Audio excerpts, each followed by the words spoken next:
Ini guys, sampah banyak bertebaran guys. Baju-baju.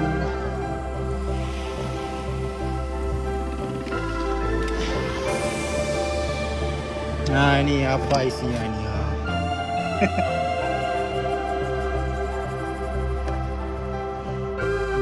Bau ini guys. Bau solar, bau oli bekas.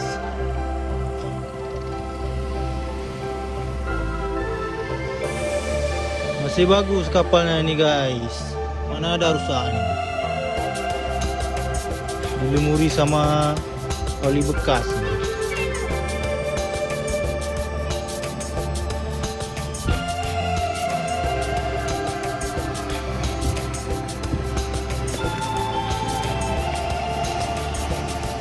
Ini kalau kalian penasaran ini isi dalamnya.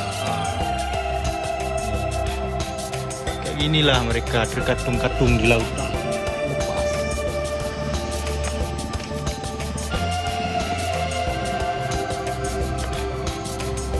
Ini bagian belakangnya guys.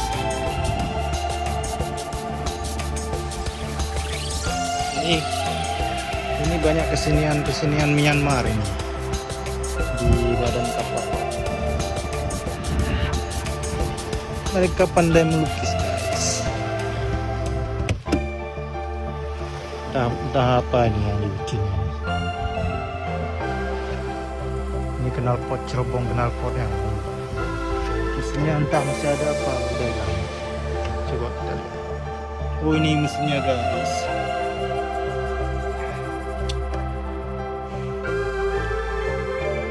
Ini mesinnya. Nggak ada yang videoin sampai ke sini ya. Penasaran guys, pengen lihat dalamnya gimana. Mesinnya pakai mesin Hino guys. Mesin Hino. Kayaknya berapa silinder itu?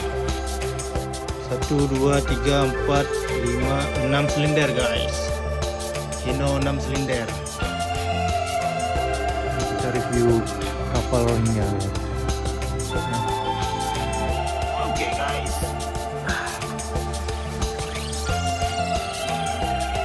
Inilah kita di dalam.